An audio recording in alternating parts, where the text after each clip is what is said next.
নমস্কার বন্ধুরা, নতুন একটা ভিডিওতে আপনাদের প্রত্যেকে জানাই স্বাগতম। এই মুহূর্তে আবহাওয়ার গুরুত্বপূর্ণ খবর। উত্তর পশ্চিম বঙ্গোপসাগরে থাকা নিম্নচাপ হঠাৎ করেই শক্তি বৃদ্ধি করলো, অর্থাৎ পশ্চিমবঙ্গ উপকূল এবং সংলগ্ন উত্তর ওড়িশা উপকূলের কাছে যে লো প্রেশার এরিয়া অর্থাৎ নিম্নচাপ অঞ্চল অবস্থান করছিল সেটা হঠাৎ করে শক্তি বৃদ্ধি করে সুস্পষ্ট হলো, অর্থাৎ ওয়েল মার্ক লো প্রেশার এরিয়াতে এই মুহূর্তে পরিণত হয়ে গেছে। আবহাওয়া দপ্তর জানাচ্ছে আগামী 12 ঘন্টার মধ্যে এটা কিন্তু আরও শক্তি বৃদ্ধি করতে পারে এবং গভীর নিম্নচাপ বা ডিপ্রেশনে পরিণত হতে পারে এই সিস্টেমটা। এবং আগামী সময়ে এর গতিপথ কী হবে সে বিষয়ে তো আমাদের নজর থাকবে এর ওপরে।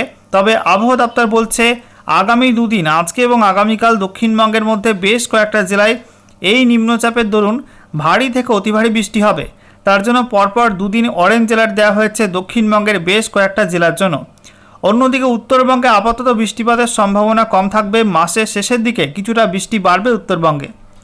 এছাড়া এই নিম্নচাপের দরুন বেশি বৃষ্টি পাবে ওড়িশা, ছত্তিশগড়, ঝাড়খণ্ড এই রাজ্যগুলো। ইতিমধ্যে আজকে ওড়িশাতে রেড অ্যালার্ট জারি করেছে মৌসুম ভবন। তো বন্ধুরা, আজকের ভিডিওতে আমরা বিস্তারিত আলোচনা করব এই মুহূর্তে আবহাওয়া দপ্তর থেকে যে লেটেস্ট বুলেটিন জারি করা হয়েছে সেখানে কি বলা হচ্ছে, কোথায় কি অ্যাক্টিভ ওয়েদার সিস্টেম এই মুহূর্তে অবস্থান করছে, একই সঙ্গে লেটেস্ট স্যাটেলাইট ইমেজ কি নতুন করে আপডেট দিচ্ছে এবং পশ্চিমবঙ্গ তার পার্শ্ববর্তী বিভিন্ন অঞ্চলের জন্য কি ওয়েদার ওয়ার্নিং জারি করা হয়েছে, কোন কোন অঞ্চলে কেমন কি বৃষ্টিপাত হতে পারে, সমস্ত কিছু আপনাদের পরপর জানাবো এই ভিডিওটার মাধ্যমে। তো ভিডিওটা ভালো লাগলে এবং ইনফরমেটিভ বলে মনে হলে অবশ্যই আপনারা ভিডিওটা একটি করে লাইক করে দেবেন, অবশ্যই ভিডিওটি প্রচুর শেয়ার করবেন। সেই সঙ্গে নতুন দর্শক হয়ে থাকলে লেটেস্ট ভিডিওর আপডেট সর্বপ্রথমে পাওয়ার জন্য চ্যানেলটিকে সাবস্ক্রাইব করে নিয়ে পাশে থাকা বেল আইকনে ক্লিক করে অল নোটিফিকেশন অপশানটিকে অন করে রাখবেন। লেটেস্ট আপডেট আপনারা সবার প্রথমে পেয়ে যাবেন। সেই সঙ্গে আমাদের ভিডিওটি আপনি এই মুহূর্তে কোন জেলা থেকে দেখছেন অবশ্যই আপনাদের জেলার নামটি কমেন্টে লিখে দেবেন, তাহলে আপনাদের জেলার আবহাওয়া সংক্রান্ত গুরুত্বপূর্ণ আপডেট আপনারা সবার প্রথমেই জানতে পারবেন। তো বন্ধুরা, প্রথমে আমরা দেখে নেব আজকে এই মুহূর্তে লেটেস্ট স্যাটেলাইট ইমেজ অর্থাৎ উপগ্রহ চিত্র কি আপডেট দিচ্ছে। তো আমরা দেখতে পাচ্ছি এই মুহূর্তে দেশের দুই প্রান্তে দুটি নিম্নচাপ অবস্থান করছে, একটি আরব সাগরের কাছে আর একটা বঙ্গোপসাগরের কাছে। পশ্চিম ভারতে দক্ষিণ পশ্চিম রাজস্থান এবং সংলগ্ন অঞ্চলে এই মুহূর্তে একটি লো প্রেশার এরিয়া অবস্থান করছে, নিম্নচাপ অবস্থান করছে, এটা দুর্বল হওয়ার পথে রয়েছে। অন্যদিকে বঙ্গোপসাগরে বিশেষ করে উত্তর পশ্চিম বঙ্গোপসাগর সংলগ্ন পশ্চিমবঙ্গ উপকূল এবং সংলগ্ন উত্তর ওড়িশা উপকূলের কাছে একটা সুস্পষ্ট নিম্নচাপ অবস্থান করছে। তো পশ্চিম ভারতে নিম্নচাপটা দুর্বল হলেও এই নিম্নচাপ কিন্তু আগামীতে আরও শক্তি বৃদ্ধি করবে এমনটাই আপডেট উঠে আসছে।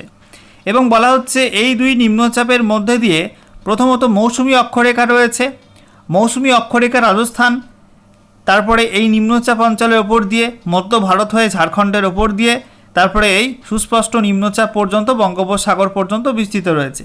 অন্যদিকে এই দুই নিম্নচাপের মাঝে একটা শিয়ার জোন রয়েছে, অর্থাৎ ঝড় বৃষ্টির অনুকূল যে জোন শিয়ার জোন বলা হয়, সেই শিয়ার জোন তৈরি হয়েছে এই দুই নিম্নচাপের মধ্যবর্তী অংশে, যার জেরে মধ্য ভারতের একটা বিস্তীর্ণ অংশেই ভালো পরিমাণ বৃষ্টি হতে পারে। এবং আপনারা দেখতেই পাচ্ছেন যে এই অংশটা, যে অংশটা বললাম শিয়ার জোন, এই অংশটা কিন্তু মেঘমালা প্রচুর পরিমাণে রয়েছে এবং দুপুরের পর আরও বাড়তে পারে। আমরা দেখে নেব পশ্চিমবঙ্গের অবস্থাটা কী রয়েছে। দক্ষিণবঙ্গে এই মুহূর্তে পুরো মেঘ কিন্তু ভেসে বেড়াচ্ছে প্রত্যেকটা জেলাতে, খুব বেশি ভারী মেঘ নেই, মেঘ এবং রোদের খেলা চলছে একাধিক জেলাতে, যার মধ্যে নদিয়া রয়েছে মুর্শিদাবাদ, বীরভূম, পশ্চিম বর্ধমান, পূর্ব বর্ধমান, সেই সঙ্গে পুরুলিয়া, বাঁকুড়া, ঝাড়গ্রাম, এছাড়া পশ্চিম মেদিনীপুর, পূর্ব মেদিনীপুর, কলকাতা, হাওড়া, হুগলি, সেই সঙ্গে উত্তর এবং দক্ষিণ 24 পরগনা। তবে আজকে দুপুরের পরে ভারী মেঘ প্রবেশ করতে পারে উপকূলবর্তী জেলাগুলোয়, বিশেষ করে দক্ষিণ 24 পরগনা, উত্তর 24 পরগনা, পূর্ব মেদিনীপুর, পশ্চিম মেদিনীপুর এবং সংলগ্ন কলকাতা, হাওড়া, হুগলি এই জেলাগুলির মধ্যে ঝাড়গ্রামের দিকে, বাঁকুড়ার দিকে কিছুটা ভারী মেঘ প্রবেশ করতে পারে নিম্নচাপের দরুন। তার জেরে কিছুটা মাঝারি থেকে ভারী মাত্রার বৃষ্টিপাতের সম্ভাবনা আছে এবং উপকূলবর্তী অঞ্চলে কোথাও কোথাও অতি ভারী বৃষ্টিও কিন্তু হয়ে যেতে পারে, তো সেই সম্ভাবনা কিন্তু থাকছে। অন্যদিকে আমরা দেখতে পাচ্ছি ওড়িশার মধ্যে প্রচণ্ড মেঘ এবং উত্তর ছত্তিশগড় জুড়ে প্রচণ্ড কালো ঘন মেঘ এই মুহূর্তে অবস্থান করছে। এছাড়া উত্তরবঙ্গের ছবিটা আপনাদেরকে দেখাবো, যেখানে মালদা, দক্ষিণ দিনাজপুর, উত্তর দিনাজপুর, সেই সঙ্গে দার্জিলিং, কালিম্পং, জলপাইগুড়ি, আলিপুরদুয়ার, কোচবিহার জুড়ে আংশিক মেঘলা আকাশ বলা চলে, যার মধ্যে বেশি পরিমাণ মেঘ রয়েছে কোচবিহার, জলপাইগুড়ি এই জেলাগুলোর মধ্যে। উত্তরবঙ্গে আপাতত হালকা থেকে মাঝারি মাত্রায় বৃষ্টিপাত বিক্ষিপ্তভাবে হতে পারে, খুব বেশি ভারী বৃষ্টিপাতের সম্ভাবনা উত্তরবঙ্গে নেই। অন্যদিকে আমরা দেখতে পাচ্ছি আসামের একটা বিস্তীর্ণ অংশেই মেঘ তৈরি হয়েছে, সেই সঙ্গে পশ্চিম মেঘালয়ে মেঘ রয়েছে। দেখতে পাচ্ছেন বন্ধুরা ডিব্রুগড় থেকে শুরু করে গুয়াহাটি, তারপরে তেজপুর, যোরহাট এই অঞ্চলগুলোই বজ্রগর্ভ মেঘ থেকে বৃষ্টিপাত হচ্ছে এবং উত্তর পূর্ব ভারতে কিন্তু বিক্ষিপ্ত ভারী বৃষ্টিপাত চলতে থাকবে। ত্রিপুরাতে এই মুহূর্তে আবহাওয়া অনেকটা পরিষ্কার রয়েছে। বাংলাদেশের মধ্যে আমরা দেখতে পাচ্ছি বিশেষ করে উত্তর বাংলাদেশের রংপুর, ময়মনসিংহতে মেঘলা আকাশ এবং বাকি বিভাগগুলোই মোটামুটি পরিষ্কার থাকলে উপকূলবর্তী অঞ্চলে অর্থাৎ খুলনা, বরিশাল, চট্টগ্রাম এই বিভাগগুলোতে একটু ভারী মেঘ রয়েছে এবং আজকে দুপুরের পরে যেমন দক্ষিণবঙ্গে বিক্ষিপ্ত ভারী বৃষ্টি হবে, কোথাও কোথাও অতি ভারী বৃষ্টি হতে পারে। বাংলাদেশের মধ্যেও কিন্তু এই নিম্নচাপের দরুন বরিশাল, খুলনার মধ্যে এবং চট্টগ্রামের মধ্যে কোথাও কোথাও বিক্ষিপ্ত ভারী বৃষ্টি হয়ে যেতে পারে। বাকি জেলাগুলো এবং বাকি উপজেলা যেখানে যেখানে আর রয়েছে সেখানে কিন্তু হালকা উড়ো মেঘ রয়েছে এবং সেই উড়ো মেঘে 2-1 পশলা বৃষ্টি কোথাও কোথাও হতে পারে হালকা থেকে মাঝারি মাত্রা। আচ্ছা বন্ধুরা, এবারে আমরা দেখে নেব আজকে সকালে কেন্দ্রীয় আবহাওয়া দপ্তর থেকে যে লেটেস্ট বুলেটিন জারি করা হয়েছে সেখানে কি বলা হচ্ছে। তো বলা হচ্ছে লো প্রেশার এরিয়া অর্থাৎ নিম্নচাপ অঞ্চল অবস্থান করছে দক্ষিণ পশ্চিম রাজস্থান এবং সংলগ্ন অঞ্চলে এবং ওটা কিন্তু একই জায়গায় অবস্থান করছে। ওর সঙ্গে যুক্ত সাইক্লোনিক সার্কুলেশন বা ঘূর্ণাবর্ত সমুদ্রপৃষ্ঠ থেকে 5.8 কিলোমিটার পর্যন্ত উচ্চতায় অবস্থান করছে এবং এটা দক্ষিণ পশ্চিম দিকে হেলে রয়েছে। এছাড়া বলা হচ্ছে নিম্নচাপ অঞ্চল রয়েছে পশ্চিমবঙ্গ উপকূল এবং সংলগ্ন উত্তর পশ্চিম বঙ্গোপসাগরের কাছে, যেটা শক্তি বাড়িয়ে এই মুহূর্তে ওয়েল মার্ক হয়ে গেছে অর্থাৎ সুস্পষ্ট নিম্নচাপ অঞ্চলে পরিণত হয়ে গেছে। বলা হচ্ছে এটা ওই একই অঞ্চলে অবস্থান করছে এবং এর সঙ্গে যুক্ত সাইক্লোনিক সার্কুলেশন বা ঘূর্ণাবর্ত সমুদ্রপৃষ্ঠ থেকে 9.4 কিলোমিটার পর্যন্ত উচ্চতায় অবস্থান করছে। এছাড়া বলা হচ্ছে আগামী 12 ঘন্টার মধ্যে এই সিস্টেমটা আরও শক্তি বাড়াবে এবং শক্তি বাড়িয়ে ডিপ্রেশন বা গভীর নিম্নচাপে পরিণত হবে। সেই সঙ্গে বলা হচ্ছে এটা আগামীতে উত্তর পশ্চিম দিকে এগিয়ে যাবে উত্তর ওড়িশা এবং সংলগ্ন পশ্চিমবঙ্গ উপকূল এই বরাবর এটা উত্তর পশ্চিম দিকে এগোবে আগামী 27 জুলাই নাগাদ, অর্থাৎ আগামীকাল বিকালবেলার দিকে এটা উত্তর পশ্চিম দিকে এগিয়ে যাবে। তো এই যে গভীর নিম্নচাপ তৈরি হচ্ছে পশ্চিমবঙ্গ উপকূল এবং সংলগ্ন উত্তর ওড়িশা উপকূলে, তো এর জন্য পশ্চিমবঙ্গ উপকূল এবং সংলগ্ন ওড়িশা উপকূলে মৎস্যজীবীদের জন্য কিন্তু সতর্কতা দিয়েছে আবহাওয়া দপ্তর। যখন তখন সমুদ্র প্রচণ্ড উত্তাল হতে পারে এবং আবহাওয়া যখন তখন খারাপ হতে পারে, তো সাবধানতা বজায় রাখবেন এবং আপনারা যারা মাছ ধরতে যান অবশ্যই কিন্তু আপনাদের নিজেদেরকে সুরক্ষিত রাখবেন। এছাড়া বন্ধুরা আমরা দেখতে পাচ্ছি বলা হচ্ছে মনসুন ট্র্যাপ অর্থাৎ মৌসুমি অক্ষরেখা সেটা এই মুহূর্তে পাস করছে দক্ষিণ পশ্চিম রাজস্থান এবং সংলগ্ন অঞ্চলে থাকা নিম্নচাপ থেকে, তারপরে আজমের, তারপরে গোয়ালিয়র, তারপরে মধ্যপ্রদেশের সাতনা, তারপরে কেউনঝাড়গড় এই অঞ্চলের ওপর দিয়ে, তারপরে যে সুস্পষ্ট নিম্নচাপ অঞ্চল রয়েছে ওড়িশা উপকূল এবং সংলগ্ন পশ্চিমবঙ্গ উপকূলের কাছে সেখান থেকে সেই অঞ্চলের ওপর দিয়ে এটা দক্ষিণ পূর্ব দিকে বাঁক নিয়ে উত্তর পূর্ব বঙ্গোপসাগর পর্যন্ত বিস্তৃত রয়েছে মৌসুমি অক্ষরেখা। আর মৌসুমি অক্ষরেখা সমুদ্রপৃষ্ঠ থেকে 1.5 কিলোমিটার পর্যন্ত উচ্চতায় অবস্থান করছে। একই সঙ্গে বলা হচ্ছে এই মুহূর্তে একটা পূর্ব পশ্চিম শিয়ার জোন তৈরি হয়েছে এই দুই নিম্নচাপ অঞ্চলের মাঝে। এটা সমুদ্রপৃষ্ঠ থেকে 3.1 থেকে 5.8 কিলোমিটার মধ্যে অবস্থান করছে এবং এটা কিন্তু সেন্ট্রাল ইন্ডিয়ার ওপর দিয়ে অর্থাৎ মধ্য ভারতের ওপর দিয়ে অবস্থান করছে। একটু আগে আপনাদেরকে দেখিয়েছিলাম যে মধ্যপ্রদেশ, ছত্তিশগড়, ওড়িশা এই অঞ্চলের ওপর দিয়ে একদম রাজস্থান পর্যন্ত কিন্তু এই শিয়ার জোন তৈরি হয়ে রয়েছে, তার জেরে কিন্তু বৃষ্টিপাতের মাত্রা ওই অঞ্চলগুলোই বেশি হবে। এছাড়া একটা পশ্চিমী ঝঞ্ঝা এই মুহূর্তে অবস্থান করছে অক্ষরেখা রূপে মিডল এবং আপার ট্রপোস্ফিরিক লেভেলের মধ্যে সমুদ্রপৃষ্ঠ থেকে 5.8 কিলোমিটার পর্যন্ত উচ্চতায়। আচ্ছা এবারে আমরা দেখে নেব এই সমস্ত অ্যাক্টিভ ওয়েদার সিস্টেমের কারণে নতুন করে কোন কোন অঞ্চলের জন্য কী কী ওয়েদার ওয়ার্নিং জারি করা হয়েছে। তো বলা হচ্ছে আমাদের ইস্ট ইন্ডিয়ার মধ্যে অর্থাৎ পূর্ব ভারতের মধ্যে বেশি মাত্রায় বৃষ্টি হবে আন্দামান নিকোবর দ্বীপপুঞ্জ, গাঙ্গেয় পশ্চিমবঙ্গ অর্থাৎ দক্ষিণবঙ্গের জেলাগুলো, তারপরে ঝাড়খণ্ড, ওড়িশা এই অঞ্চলগুলোই আজ থেকে আগামী 1 আগস্ট পর্যন্ত বেশি বৃষ্টি হবে। এছাড়া পশ্চিমবঙ্গের উত্তরের জেলাগুলো সংলগ্ন সিকিমে 27 জুলাই থেকে 1 আগস্ট পর্যন্ত বেশি বৃষ্টি হবে। বিহারে 28 জুলাই থেকে 1 আগস্ট পর্যন্ত বেশি বৃষ্টি হবে।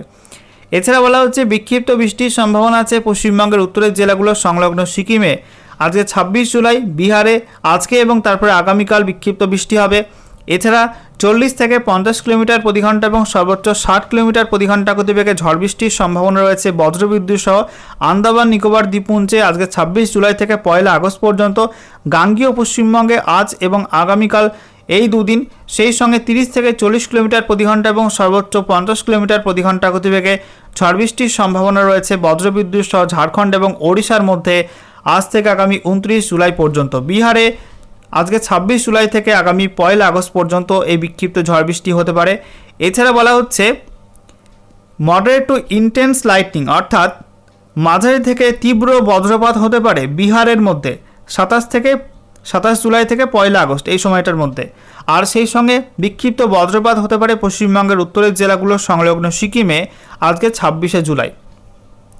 এছাড়া বিক্ষিপ্ত ভারী বৃষ্টি হবে বিহার পশ্চিমবঙ্গের উত্তরের জেলাগুলো সংলগ্ন সিকিমে 27 জুলাই থেকে 1 আগস্ট পর্যন্ত। গাঙ্গেয় পশ্চিমবঙ্গে আজ এবং আগামীকাল এই দুদিন অতি ভারী বৃষ্টির সম্ভাবনা আছে, কোথাও কোথাও ভারী বৃষ্টি হতে পারে। আর সেই সঙ্গে ঝাড়খণ্ডে বলা হয়েছে 26 থেকে 28 তারিখ পর্যন্ত বিক্ষিপ্ত ভারী বৃষ্টি। ওড়িশায় আগামী 29 জুলাই থেকে 1 আগস্ট পর্যন্ত বিক্ষিপ্ত ভারী বৃষ্টি আর অতি ভারী বৃষ্টির সম্ভাবনা আছে গাঙ্গেয় পশ্চিমবঙ্গে অর্থাৎ দক্ষিণবঙ্গের জেলাগুলোই আজ এবং আগামীকাল। সেই সঙ্গে ওড়িশার মধ্যে বলা হচ্ছে 27 থেকে 28 জুলাই অতি ভারী বৃষ্টি হতে পারে। আর সেই সঙ্গে অত্যাধিক ভারী বৃষ্টির সম্ভাবনা আজকে রয়েছে ওড়িশার মধ্যে কিছু কিছু অংশে। অন্যদিকে উত্তর পূর্ব ভারতে আমরা দেখতে পাচ্ছি যে বেশি মাত্রায় বৃষ্টিপাতের সম্ভাবনা আছে অরুণাচল প্রদেশ, আসাম, মেঘালয়ের মধ্যে 27 জুলাই থেকে 1 আগস্ট এই সময়টার মধ্যে। এছাড়া নাগাল্যান্ড, মণিপুর, মিজোরাম, ত্রিপুরাতে 26 জুলাই আজকে থেকে 1 আগস্ট পর্যন্ত বেশি বৃষ্টি হবে। আর বিক্ষিপ্ত বৃষ্টি হতে পারে অরুণাচল প্রদেশ, আসাম, মেঘালয় এই রাজ্যগুলোই আজকে 26 জুলাই। সেই সঙ্গে বলা হচ্ছে বিক্ষিপ্ত বজ্রপাতের সম্ভাবনা আছে অরুণাচল প্রদেশে 26 জুলাই 27 জুলাই। আসাম, মেঘালয়ের মধ্যে নাগাল্যান্ড, মণিপুর, মিজোরাম, ত্রিপুরাতে 26 থেকে 29 জুলাই পর্যন্ত বিক্ষিপ্ত বজ্রপাত হবে। অন্যদিকে বিক্ষিপ্ত ভারী বৃষ্টির সম্ভাবনা আছে অরুণাচল প্রদেশে 26 জুলাই থেকে 1 আগস্ট পর্যন্ত। আসাম, মেঘালয়ের মধ্যে 26 থেকে 29 জুলাই। নাগাল্যান্ড, মণিপুর, মিজোরাম, ত্রিপুরাতে 26 জুলাই থেকে 1 আগস্ট পর্যন্ত বিক্ষিপ্ত ভারী বৃষ্টি হবে। আর অতি ভারী বৃষ্টির সম্ভাবনা আছে আসাম, মেঘালয়ের মধ্যে আগামী 30 জুলাই থেকে 1 আগস্ট এই সময়টার মধ্যে। এবারে ম্যাপ থেকে আমরা দেখে নেব পশ্চিমবঙ্গ এবং তার পার্শ্ববর্তী বিভিন্ন অঞ্চলের জন্য নতুন করে কী কী ওয়েদার ওয়ার্নিং জারি করা হলো। তো আজকে 26 জুলাই পশ্চিমবঙ্গের উত্তরের জেলাগুলো সংলগ্ন সিকিম এবং বিহারে কোনো ওয়ার্নিং নেই, তবে উত্তর পূর্ব ভারতের প্রত্যেক রাজ্যেই এবং সেই সঙ্গে ঝাড়খণ্ডের মধ্যে বিক্ষিপ্ত ভারী বৃষ্টি হলুদ সতর্কবার্তা দেওয়া হয়েছে। দক্ষিণবঙ্গের জেলাগুলোই বিক্ষিপ্ত বজ্রবিদ্যুৎ সহ বৃষ্টি এবং সঙ্গে বিক্ষিপ্তভাবে ভারী থেকে অতি ভারী বৃষ্টির অরেঞ্জ অ্যালার্ট দেওয়া হয়েছে। ওড়িশার মধ্যে অত্যাধিক ভারী বৃষ্টির রেড অ্যালার্ট জারি করা হয়েছে। অন্যদিকে বৃষ্টিপাতের পরিমাণের ক্ষেত্রে আমরা দেখতে পাচ্ছি গাঙ্গেয় পশ্চিমবঙ্গে অর্থাৎ দক্ষিণবঙ্গের জেলাগুলো আর ওড়িশার মধ্যে হোয়াইট স্প্রেড রেন হবে অর্থাৎ বেশি মাত্রায় বৃষ্টি হবে। ঝাড়খণ্ডে সেই সঙ্গে ত্রিপুরা, মণিপুর, মিজোরাম, নাগাল্যান্ডে ফেয়ারলি হোয়াইট স্প্রেড রেন অর্থাৎ একটু কম বৃষ্টি হতে পারে। আর বিক্ষিপ্ত বৃষ্টির সম্ভাবনা আছে বিহার, পশ্চিমবঙ্গের উত্তরের জেলাগুলো সংলগ্ন সিকিম, অরুণাচল প্রদেশ, আসাম, মেঘালয় এই অঞ্চলগুলোতে। এরপর আমরা দেখতে পাচ্ছি আগামীকালের আপডেটটা। আগামীকাল 27 জুলাই 2026 পশ্চিমবঙ্গের উত্তরের জেলাগুলো সংলগ্ন সিকিম, গোটা উত্তর পূর্ব ভারতের প্রত্যেক রাজ্য, বিহার এবং সেই সঙ্গে আমরা দেখতে পাচ্ছি ঝাড়খণ্ডের মধ্যে বিক্ষিপ্ত ভারী বৃষ্টির হলুদ সতর্কবার্তা দেওয়া হয়েছে। অন্যদিকে গাঙ্গেয় পশ্চিমবঙ্গে অর্থাৎ দক্ষিণবঙ্গের জেলাগুলোই বিক্ষিপ্ত বজ্রবিদ্যুৎ সহ বৃষ্টির সঙ্গে অতি ভারী বৃষ্টি আর ওড়িশার মধ্যে কিন্তু অতি ভারী বৃষ্টির অরেঞ্জ অ্যালার্ট দেওয়া হয়েছে। বৃষ্টিপাতের পরিমাণে আমরা দেখতে পাচ্ছি দক্ষিণবঙ্গ সেই সঙ্গে ঝাড়খণ্ড এবং ওড়িশার মধ্যে বেশি বৃষ্টি হবে অর্থাৎ হোয়াইট স্প্রেড রেনের সম্ভাবনা আছে। পশ্চিমবঙ্গের উত্তরের জেলাগুলো সংলগ্ন সিকিম এবং গোটা উত্তর পূর্ব ভারতে একটু কম বৃষ্টি অর্থাৎ ফেয়ারলি হোয়াইট স্প্রেড রেন হবে। আর বিহারের মধ্যে বিক্ষিপ্ত বৃষ্টির সম্ভাবনা থাকছে। এরপর 28 জুলাই আপডেটটা আমরা দেখে নেব। 28 জুলাই আমরা দেখতে পাচ্ছি দক্ষিণবঙ্গে কোনো ওয়ার্নিং নেই, তবে বিহার, ঝাড়খণ্ড সেই সঙ্গে পশ্চিমবঙ্গের উত্তরের জেলাগুলো সংলগ্ন সিকিম এবং গোটা উত্তর পূর্ব ভারতে কিন্তু বিক্ষিপ্ত ভারী বৃষ্টি হলুদ সতর্কবার্তা দেওয়া হয়েছে। ওড়িশার মধ্যে ভারী থেকে অতি ভারী বৃষ্টির অরেঞ্জ অ্যালার্ট দেওয়া হয়েছে। অন্যদিকে বৃষ্টিপাতের পরিমাণে আমরা দেখতে পাচ্ছি পশ্চিমবঙ্গের উত্তরের জেলাগুলো সংলগ্ন সিকিম, ঝাড়খণ্ড এবং ওড়িশার মধ্যে হোয়াইট স্প্রেড রেন হবে অর্থাৎ বেশি মাত্রায় বৃষ্টি হবে। সেই সঙ্গে বিহার, পশ্চিমবঙ্গের দক্ষিণের জেলাগুলো সেই সঙ্গে উত্তর পূর্ব ভারতের প্রত্যেক রাজ্যে একটু কম বৃষ্টি অর্থাৎ ফেয়ারলি হোয়াইট স্প্রেড রেনের সম্ভাবনা থাকছে।